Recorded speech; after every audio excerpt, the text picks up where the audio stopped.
আরে কলিজার টুকরো যুবক, দুনিয়ায় যত মানুষের ভালোবাসা দেখো সব তোমাকে স্বার্থের জন্য ভালোবাসে।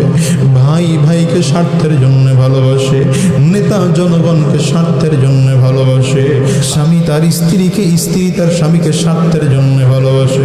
কিন্তু স্বার্থ ছাড়া তোমাকে আমাকে ভালোবাসে চারজন। কয়জন? চিল্লায় জোরে কও। একজন হলেন আমার আল্লাহ। কে কে? আঙ্গুলটা উঁচা করে চিল্লায় বলো কে? আরো জোরে বলো কে?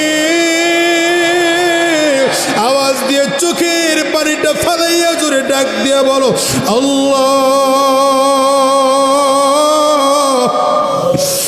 একজন ভালোবাসেন তোমার আমার আল্লাহ, যার মধ্যে কোনো স্বার্থ নাই।